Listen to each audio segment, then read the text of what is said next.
Je suis Dr Soumaoro Youssouf, médecin de formation, qui a soutenu sa thèse à l'Institut Pasteur en microbiologie, également spécialiste de santé publique, diplômé de l'université Cheikh Anta Diop de Dakar, d'un diplôme supérieur de gestion des programmes de santé. Je suis également directeur du groupement Ivoire Éco-Environnement, donc acteur de la salubrité, spécialiste du secteur de la salubrité et de l'environnement. Je suis également le président d'honneur du mouvement Horizon RHDP et président de l'association interprofessionnelle des opérateurs de la filière déchets. Nous faisons, je fais cette vidéo ce jour par rapport à la pandémie que vit le monde entier et surtout particulièrement mon pays, la Côte d'Ivoire. Mon pays, la Côte d'Ivoire, parce que on constate que les Ivoiriens commencent à être beaucoup inquiets, beaucoup de panique. Donc pour nous, en tant que spécialistes de santé publique et du secteur de la salubrité de l'environnement, il est important pour nous de pouvoir donner notre contribution. Et pour cela, c'est important, comme je l'ai dit, de pouvoir donner notre contribution. Et cette contribution, c'est de pouvoir rassurer les Ivoiriens. De pouvoir rassurer les Ivoiriens.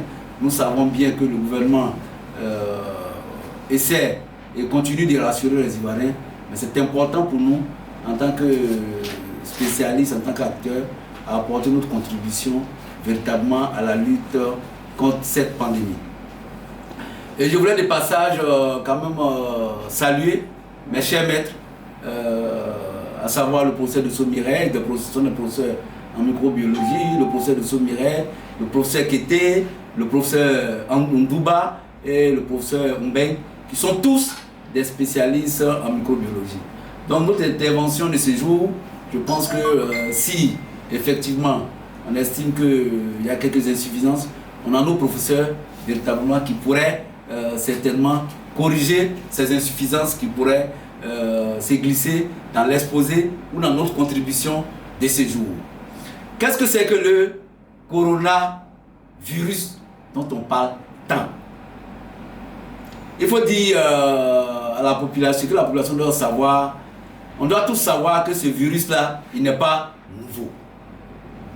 Mais ce qui est nouveau, c'est plutôt le Covid-19.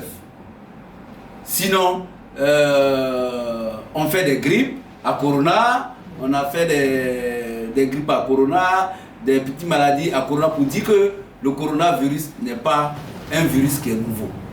Mais ce que les Ivoiriens doivent savoir, c'est que le virus, c'est comme tout germe, il y a beaucoup de germes. Hein. Vous avez des bactéries, vous avez des parasites, vous avez des champignons, vous avez également le virus. Le virus, sa particularité, c'est que c'est par réplication. Donc le coronavirus qui existait, certainement par réplication, a donné une nouvelle forme qui est aujourd'hui très pathogène et qui est en train d'ébranler tout le monde entier. Donc c'est ce virus pathogène-là qui est le Covid-19 qui, depuis le mois de décembre, sévit. Ça a commencé sous la forme d'une épidémie en Chine, et avec les voyages, comme le dit le ministère de la Santé, le virus ne se déplace pas, mais c'est nous qui nous déplaçons. Vous savez, le monde aujourd'hui c'est interplanétaire, les avions, les transports ont fait que ce virus-là, qui est, comme je dis, le coronavirus, est une maladie virale, contagieuse, transmissible. C'est une maladie transmissible. Et ce qui fait que, avec le transport, avec le développement du transport, rapidement, on a pratiquement tous les différents continents qui sont aujourd'hui à cette épreuve-là qui a été attaquée, qui aujourd'hui fait que la pandémie est devenue vraiment effrayante.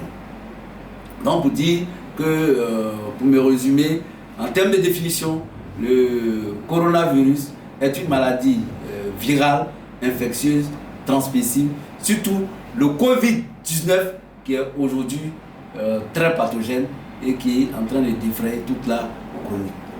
Ça, c'est ce qui, pour nous, concerne la définition du coronavirus à Covid-19.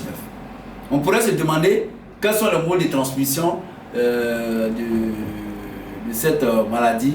Je pense que la presse, la télé, en tout cas les campagnes de sensibilisation ont véritablement fait cas du mode de transmission de cette maladie à Covid-19. On a dit, parce que le virus, il ne faut pas qu'on ait l'impression, peut-être que ça continue, les recherches continuent, mais en ce qu'on sache, ce n'est pas un virus qui est dans l'air pour dire qu'en train de se balader et on pourrait prendre le virus dans l'air comme ça. Non.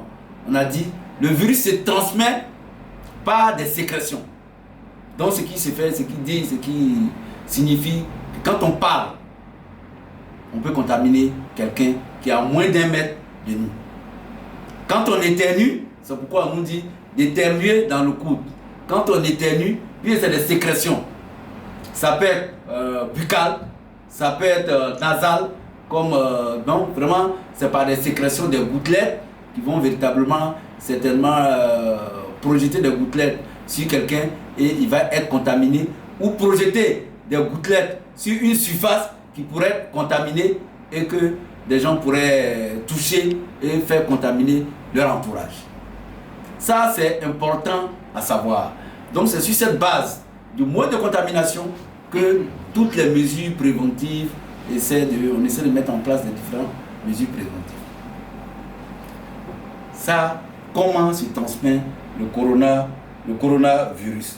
Maintenant, aujourd'hui, nous avons décidé d'apporter, ou bien du moins, nous avons décidé effectivement d'apporter notre contribution à cette pandémie, notre analyse et contribution. Mon analyse et contribution à cette pandémie, on le fait parce que pour nous c'est important d'apporter nos contributions, parce que on est quelque part hors politique, on est quelque part personnalité en fait, du domaine, étant dans le domaine de la salubrité et de l'environnement. C'est important pour moi que je donne ma contribution.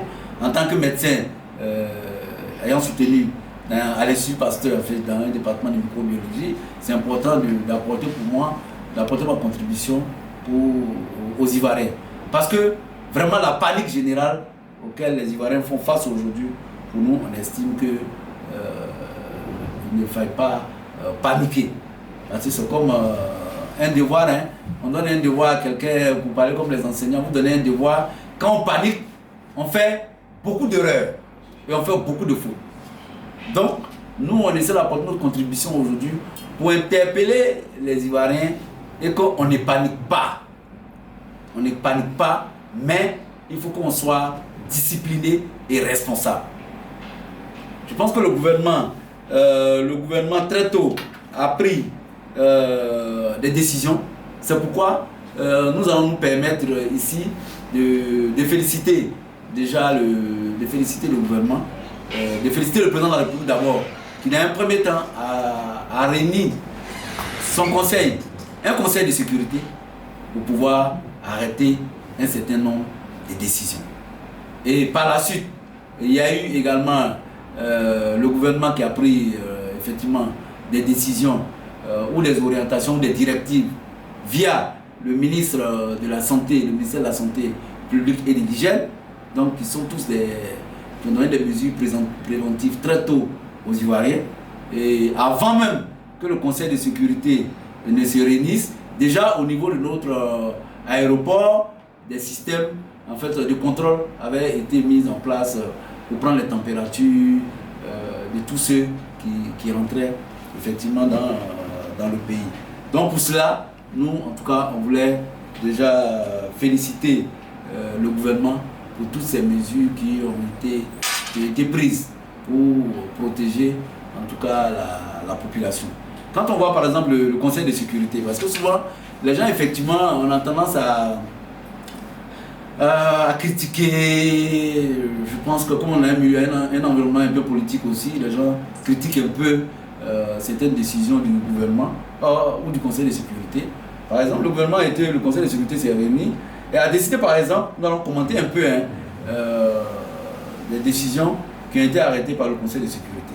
Le Conseil de sécurité, par exemple, a décidé la suspension pour une période de 15 jours renouvelable à compter du 16 à minuit de l'entrée en Côte d'Ivoire des non-ivoiriens en provenance des pays ayant plus de 100 cas confirmés de maladie à coronavirus. Nous estimons par exemple que ça c'est une mesure, c'est une très bonne mesure. Des pays à 100 cas, c'est comme en médecine. Vous savez, c'est ce qui est intéressant en médecine. La médecine c'est plusieurs étapes. Vous allez venir, vous êtes malade, on va passer par la phase interrogatoire. Ça c'est comme la phase interrogatoire, ça fait partie de la phase interrogatoire du gouvernement, de l'État de Côte d'Ivoire. Quand vous venez, vous êtes malade, phase d'interrogatoire, après l'interrogation, on fait l'examen clinique et après l'examen clinique, on va vous demander des examens paracliniques si nécessaire. C'est-à-dire l'interrogatoire, d'où tu es quitté, ça veut par exemple, vous venez d'où? Je viens de la Chine, j'estime que puisque la Chine est une zone, je veux dire, à épidémie, parce qu'avant de devenir endémie, ou avant de devenir pandémie, endémie, c'était d'abord épidémie. Vous venez d'une zone épidémie, donc vous venez d'une zone à risque. C'est comme quand vous partez et vous quittez l'Afrique ou Abidjan ou la Côte d'Ivoire. Voilà en Europe, si vous faites une fièvre, on va vous dire que vous venez d'une zone endémique, palustre. Donc ça c'est la phase interrogatoire. Donc le fait que le gouvernement ait pris la décision de suspendre, je pense que ça c'est déjà une très bonne décision. C'était déjà une décision pour pouvoir maîtriser dans un premier temps. En tout cas, ça fait partie de l'interrogatoire du gouvernement.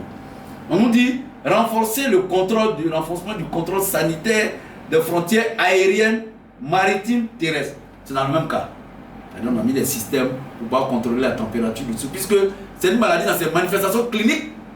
Tu fais la fièvre, tu tousses.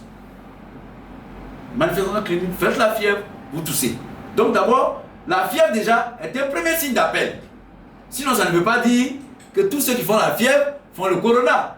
Quand vous faites un palu, vous faites un palu, il y a la fièvre qui monte. Vous faites une fièvre typhoïde, vous avez la fièvre. Pas mal de maladies qui provoquent la fièvre. Toute infection, plus ou moins même, toute infection donne de la fièvre. Toute infection, c'est la définition.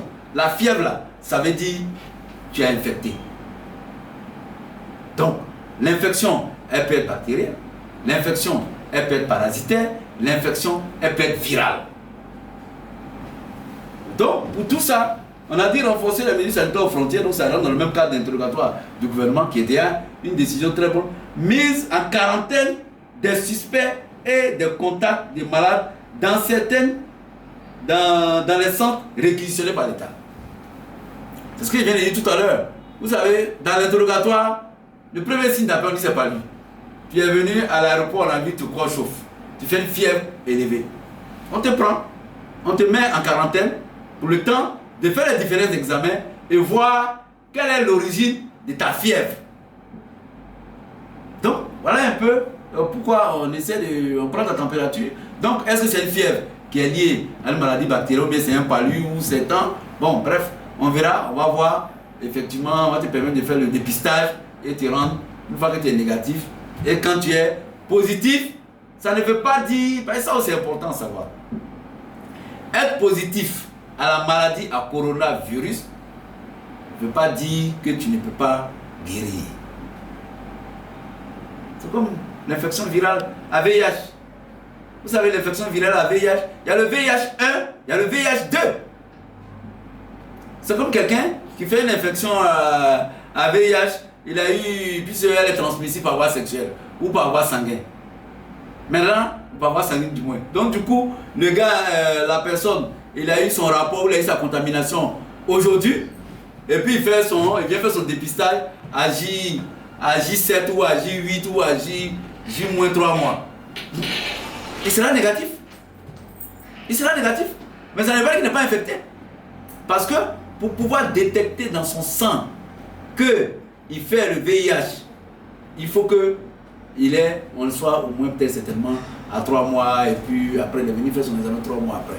Donc, pour dire que au niveau des réplications, des trucs, la charge virale, pour que les trucs puissent descendre dans le sang, c'est un peu ça. Donc, ça, c'était pour dire qu'on a plusieurs types, on peut avoir plusieurs types d'infections. Donc, quand on a la fièvre, ce n'est pas forcément le corona, mais quand on a le coronavirus, ça ne veut pas dire. On fait des traitements. Heureusement, aujourd'hui, on est tous informés que la chloroquine va faire partie ou doit faire partie des traitements pour pouvoir maîtriser cette maladie à coronavirus. Sinon, vous êtes tous d'accord avec moi que quand tu fais une grippe, la grippe qui est là simple, elle a son cycle, hein? 2 semaines, traitement symptomatique. Tu prends tes paracétamol, tu te renforces avec de la vitamine C et autres, on renforce avec la vitamine C et tu prends ton paracétamol. Traitement symptomatique. Vous avez une gorge qui racle un peu, on va observer, parce qu'on ne va pas donner des antibiotiques en désordre. Il faut qu'on découvre que vous avez une infection, et puis pour qu'on puisse donner des antibiotiques. Ça me permet de faire une lucane sur l'utilisation des antibiotiques. Vous savez, les antibiotiques sont faits pour traiter les infections. Mais en réalité, pour pouvoir prescrire un antibiotique à quelqu'un, il faut faire de l'antibiogramme. À force de faire une utilisation abusive de l'antibiotique, vous allez faire des résistances. Vous allez provoquer des résistances aux antibiotiques. C'est-à-dire qu'un antibiotique qui pourrait traiter une infection bactérienne rapidement, à force de prendre des antibiotiques, la bactérie va finir par reconnaître la bactérie va finir par reconnaître l'antibiotique et va faire une mutation. Elles sont intelligentes aussi. Hein. Les bactéries, les virus, les germes sont très intelligents. Donc, il va dire, moi je me comporte comment pour contourner cet antibiotique pour ne pas qu'il me combat. C'est un peu ça. Donc, pour vous dire, même le Covid-19 qui est là aujourd'hui, vous savez, c'est par réplication.